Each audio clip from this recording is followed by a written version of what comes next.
à tous, vous êtes à l'écoute d'Évangile sans contour et aujourd'hui ce sera un sujet disons un peu particulier suite à tous ces événements qui se passent.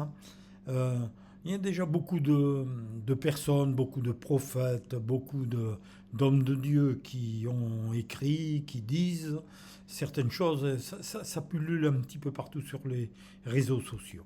Je voudrais simplement revenir surtout à la parole. Vous savez, il y a quelque chose qui revient en moi, qui dit mais la vérité, elle demeurera.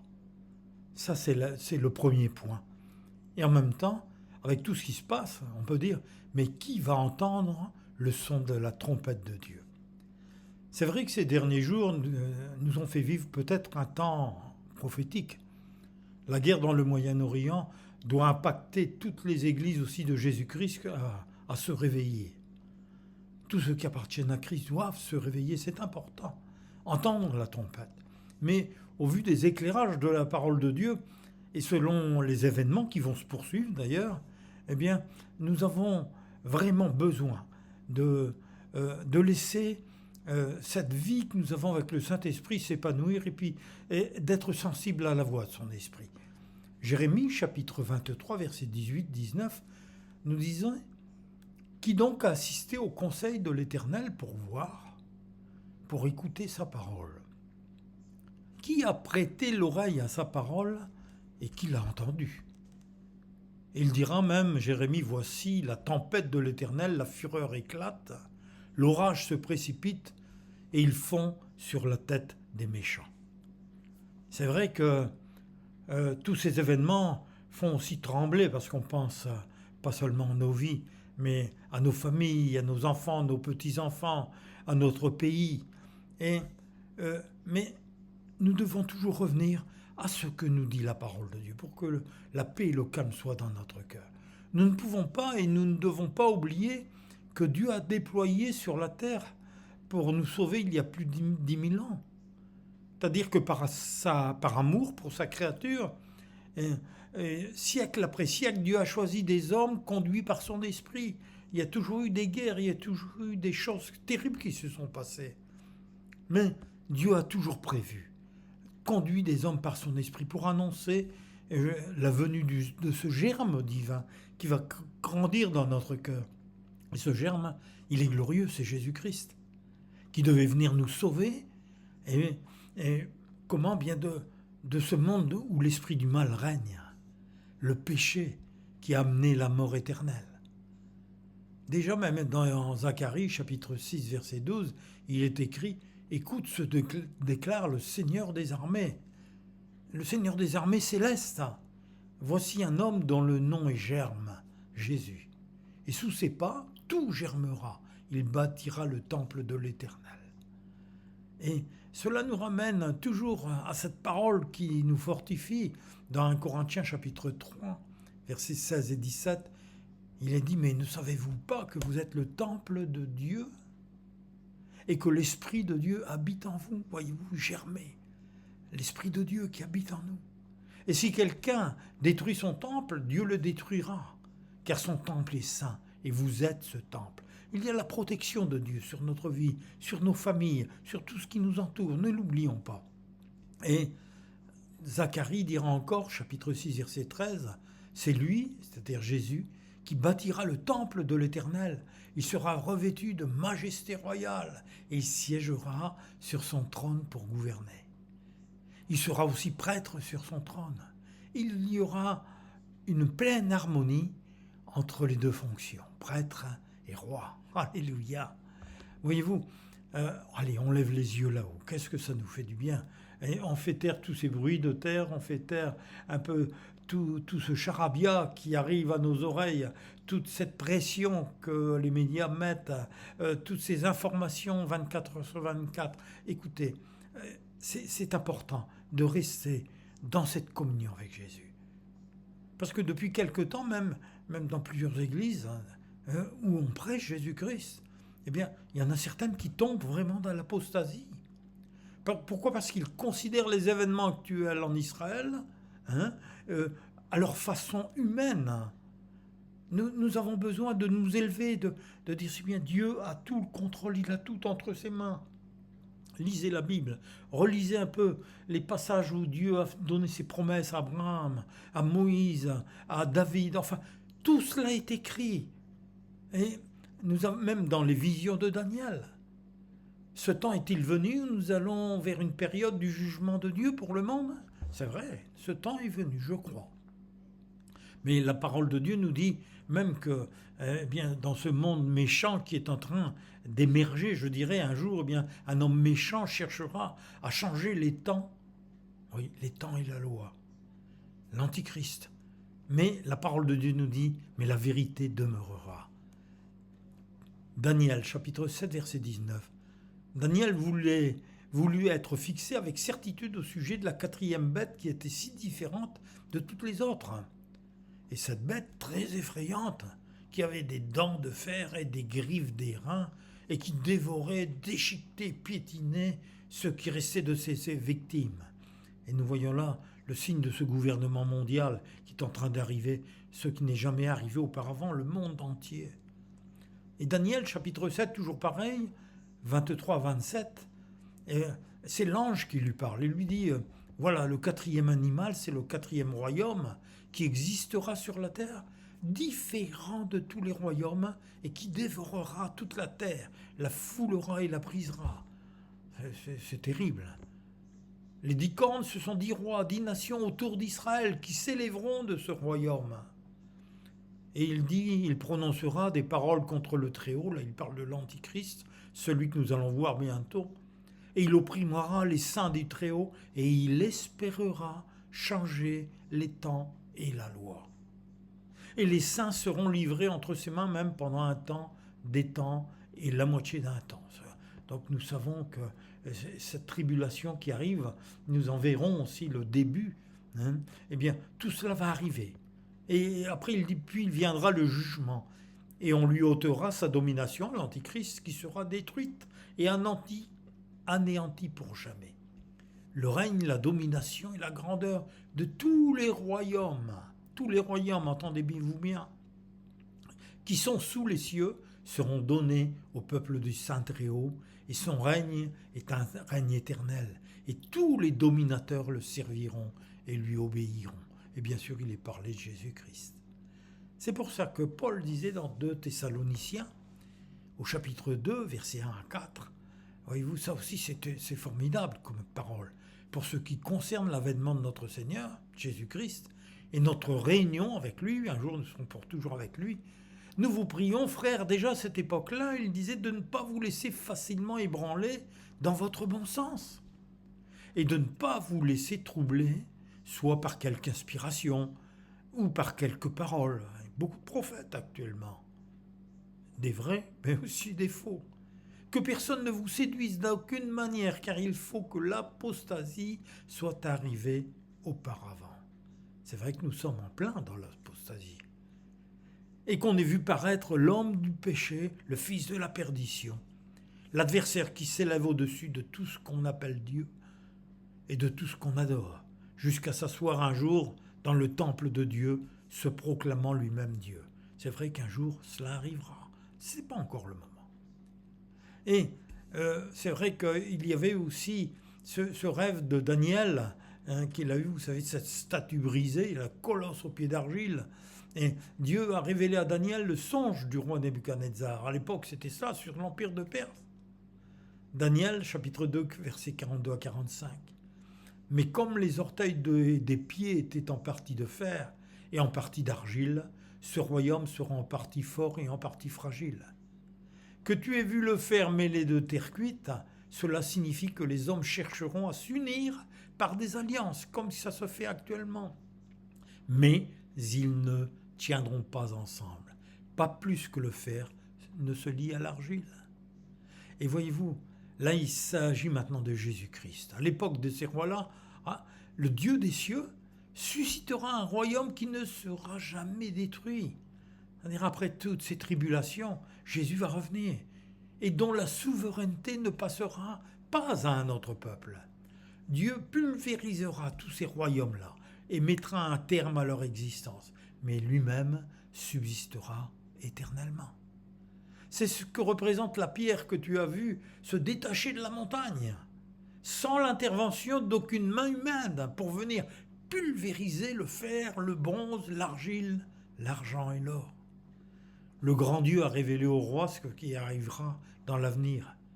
Et voyez-vous, ce qu'annonce le rêve est chose certaine, et son interprétation est authentique. Cela s'est passé du temps de Nebuchadnezzar, mais cela reviendra la même chose. Maintenant, bientôt. Le psaume 118, verset 22. La pierre que les constructeurs ont rejetée est devenue la pierre d'angle principale, la pierre d'angle qui est Jésus. Ésaïe 28, versets 16 et 17. C'est pourquoi parle ainsi le Seigneur l'Éternel. Voici j'ai mis pour fondement en Sion une pierre. Mes amis juifs, mes amis chrétiens, mes frères, mes sœurs, une pierre, c'est Jésus. Une pierre éprouvée, une pierre angulaire de prix, solidement posée. Et celui qui la prendra pour appui n'aura point de hâte à fuir. Je ferai de la droiture une règle et la justice un niveau. Et la grêle emportera le refuge de la fausseté, et les eaux inonderont l'abri du mensonge. Rien ne résiste devant Dieu lorsque sa justice arrivera. Béni sois-tu, Seigneur. Nous sommes sur cette pierre. Jésus est devenu la pierre rejetée par vous qui bâtissez, avait dit Pierre dans les Actes au chapitre 4, versets 11 et 12, et qui est devenu la principale de l'angle pour bâtir tout, c'est le départ immédiat de cette construction. Et il dira, il n'y a de salut en aucun autre, car il n'y a sous le ciel aucun autre nom qui ait été donné parmi les hommes par lequel nous devions être sauvés. Alors, c'est avec insistance et amour que la parole de Dieu nous avertit, pas pour nous faire peur. Mais dans les derniers temps, certains, animés par l'esprit de l'Antichrist, tenteront de changer même les temps, les repères, les vérités établies par Dieu. Les temps, les fêtes religieuses. Tous ces temps, je dirais, qui étaient la mémoire même d'Israël. Il essayera de changer, mais il n'y arrivera pas. Et c'est par cette tromperie qu'il essaiera d'éloigner les cœurs de la foi véritable. Vous savez, on s'en aperçoit dans notre pays, même tous ces jours qui ont été supprimés, tous ces jours avec les noms qui ont été changés, même les saisons, ce n'est plus la fête de Noël, ce ne sera plus la fête de Pâques, la fête du printemps, la fête de l'hiver, tout cela, mais depuis le début de la chute d'Adam, Dieu a agi pourtant pour nous sauver. Et même cette tromperie que Satan a eue, est toujours la même. Il essaye d'éloigner les cœurs de la foi véritable. Vous savez, Dieu parle ainsi au serpent, dans Genèse 3, verset 15. « Je susciterai de l'hostilité contre toi, entre parenthèses Satan. Et la femme, c'est l'Église, entre ta descendance, le mal, et ta descendance, le bien. Et sa descendance, la descendance de Jésus. Celle-ci t'écrasera la tête. C'est l'Église, si elle agit avec foi. Et tu lui mordras le talon. » Ça, c'est dans la marche du chrétien. Alors Jean nous pose une question essentielle. 1 Jean chapitre 2 versets 22-23. Mais qui est le menteur ? Qui est le menteur ? C'est celui qui nie que Jésus est le Christ. Celui qui refuse le Fils refuse aussi le Père. Mais celui qui reconnaît Jésus comme le Fils de Dieu connaît véritablement le Père. Voyez-vous, cette vérité puissante nous est rappelée par le Saint-Esprit, qui ne nous laisse pas dans l'ignorance par tout ce qui est écrit de Jésus-Christ. Nous avons été oints par le Saint-Esprit. Et l'Esprit de Dieu maintenant demeure en nous. Il nous conduit dans la vérité. Il marche avec nous sur le chemin qui nous conduit au Père. Et nous donne la vie en discernant ce qui vient de Dieu et les mensonges qui viennent de l'adversaire, même s'il est invisible. Oui, nous avons la connaissance de la vérité, non par les hommes seulement, non, mais par les Écritures inspirées, c'est cela surtout. C'est les hommes qui ont la parole de Dieu dans leur cœur et qui la communiquent par leur bouche, mais en étant la parole de Dieu. Et nous devons garder pour alimenter notre foi. D'abord, par notre communion personnelle avec Jésus, qui s'effectue dans la présence du Saint-Esprit en nous. C'est lui qui nous aide à discerner, et qui transforme nos peurs en nous inondant de sa paix. Qui nous aide à tourner les yeux vers le haut, vers notre demeure céleste quand ça ne va pas. Où Jésus nous a préparé une place, le Saint-Esprit nous le dit, mais ne t'inquiète pas, tu n'es qu'un voyageur sur la terre. Jésus est l'agneau de Dieu, celui qui a été envoyé. Inscris-le dans ton cœur. Écoute bien. Jean-Baptiste, Jean chapitre 1, verset 29, 33 et 34 aussi. Le lendemain, il vit Jésus venant à lui et il dit, écoutez, voici l'agneau de Dieu qui ôte le péché du monde. Quelle proclamation! Ça, c'était la révélation du Saint-Esprit. Et j'en dirai encore, je ne le connaissais pas, mais celui qui m'a envoyé, baptisé d'eau, celui-là m'a dit, c'est celui sur qui tu verras l'Esprit descendre et s'arrêter. C'est celui qui baptise du Saint-Esprit et que j'ai vu. Et j'ai rendu témoignage qu'il est le Fils de Dieu. Jésus est le Fils de Dieu. Exode 12, on va beaucoup plus loin, versets 3 et 7. Parlez à toute l'assemblée d'Israël et dites, le 10e jour de ce mois, on prendra un agneau pour chaque famille, un agneau pour chaque maison. On prendra de son sang, du sang de l'agneau, et on le mettra sur les 2 poteaux et sur le linteau de la porte des maisons, où on le mangera. Voyez-vous? Et même Exode 12, 11-13 dira, et quand vous le mangerez, vous aurez vos reins sains, vos souliers aux pieds et votre bâton à la main. Et vous le mangerez à la hâte. C'est la Pâque de l'Éternel. Et cette nuit-là, je passerai dans le pays d'Égypte, c'est ce qui s'est passé. Et je frapperai tous les premiers-nés du pays d'Égypte. Il y a un jugement, depuis les hommes jusqu'aux animaux. Et j'exercerai mes jugements contre tous leurs dieux, tous les dieux d'Égypte. Pourquoi? Parce que je suis l'Éternel. Mais le sang vous servira de signe sur les maisons, et vous serez où vous serez. Et je verrai le sang, et je passerai par-dessus vous, et il n'y aura point de plaie qui vous détruise. Il y a cette protection. Se réjouir de la Pâque. L'adversaire voudrait changer même la Pâque, il voudrait l'effacer de notre mémoire. Mais il faut garder dans notre mémoire le salut qui vient de Christ, qui est notre Pâque. 1 Corinthiens, chapitre 5, verset 7. Car Christ, notre Pâque, a été immolé. La Pâque est le commencement du peuple choisi par Dieu, qui l'a délivré de la main du Pharaon et qui part vers sa terre promise, un signe éternel du plan de Dieu. Et nous voyons encore actuellement la protection qu'il y a sur Israël. Petit pays grand comme un département, face à des pays immenses qui sont autour. Et voyez-vous comme en Égypte,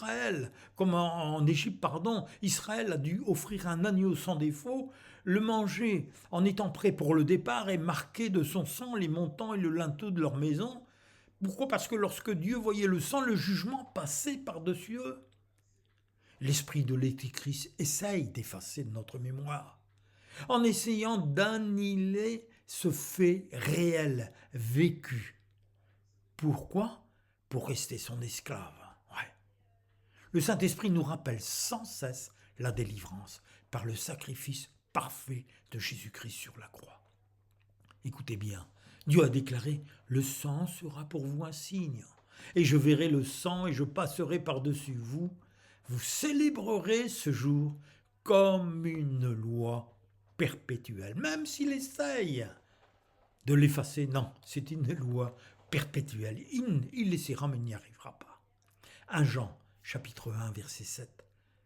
Si nous marchons dans la lumière comme il est lui-même dans la lumière, nous sommes mutuellement en communion et le sang de Jésus, son Fils, nous purifie de tout péché. Et on continue. Dans Éphésiens, au chapitre 2, versets 3 à 5, là aussi, quelle exhortation de Paul, qui va appuyer encore pour que ça rentre dans notre cœur, en disant, mais nous aussi, dans notre mémoire, nous faisions autrefois partie de tous ces hommes. Nous vivions selon nos désirs d'hommes livrés à eux-mêmes. Et nous accomplissions tout ce que notre corps et notre esprit nous poussaient à faire. Aussi étions-nous par nature, c'est vrai, destinés à subir la colère de Dieu pour le reste, comme le reste des hommes. Mais Dieu, qui est riche en bonté, aussi à cause du grand amour dont il nous a aimés, alors que nous étions spirituellement morts à cause de nos fautes, il nous a fait revivre les uns et les autres avec le Christ, et c'est par la grâce que vous êtes sauvés. Alléluia. Merci Seigneur pour ce don. Merci Seigneur pour mon salut. Merci Seigneur de m'avoir sauvé, pardonné mes péchés. Merci, cher Saint-Esprit, d'être venu habiter en moi. Colossiens 1,13. Il nous a délivrés de la puissance des ténèbres. Il nous a transportés dans le royaume du Fils de son amour. Alléluia. Nous a transportés dans le royaume du Fils de son amour. Il nous a délivrés des puissances des ténèbres. Hébreux, chapitre 9, versets 14 à 18, dira encore « À combien plus le sang de Christ qui, par un esprit éternel, s'est offert lui-même, sans tache à Dieu, purifiera-t-il votre conscience des œuvres mortes, afin que vous serviez le Dieu vivant ?» Alors, voilà, nous servons le Seigneur avec un cœur pur, avec un cœur renouvelé, avec l'assistance du Saint-Esprit qui journalièrement nous purifie aussi, nous aide à nous sanctifier. Et la parole de Dieu nous dit, c'est pour cela qu'il est le médiateur d'une nouvelle alliance. Jésus est le médiateur de cette nouvelle alliance, afin que la mort étant intervenue pour le rachat des transgressions commises sous la première alliance, avant, ceux qui ont été appelés reçoivent maintenant l'héritage éternel qui leur a été promis. Alléluia. Et oui, il y a eu un testament. Et il est nécessaire de la mort du testateur pour que soit constaté. Un testament, en effet, n'est valable qu'en cas de mort, puisqu'il n'a aucune force tant que le testateur vit. Voilà pourquoi c'est avec du sang que même la première alliance fut inaugurée. Avec la première alliance inaugurée dans le sang. Exode 24, 8. Moïse prit le sang et le répandit sur le peuple en disant « Voici le sang de l'alliance que l'Éternel a faite avec vous, selon toutes ses paroles. » Et Apocalypse, chapitre 1, versets 5 à 6, ça aussi c'est magnifique. Il est dit, il nous parle de la part de Jésus-Christ, le témoin fidèle, le premier-né d'entre les morts et le prince des rois de la terre, à celui qui nous aime et qui nous a délivrés de nos péchés par son sang, et qui a fait de nous un royaume, des sacrificateurs pour Dieu son Père. À lui soit la gloire, la puissance au siècle des siècles. Amen. À notre Dieu soit la gloire, l'honneur, la force et la puissance, qui veut sauver toute l'humanité par la foi en Jésus-Christ. La prochaine fois, nous apprendrons la deuxième partie. Mes frères et sœurs, chers amis, soyez bénis dans ces moments privilégiés de communion avec le Saint-Esprit, avec Jésus. Amen.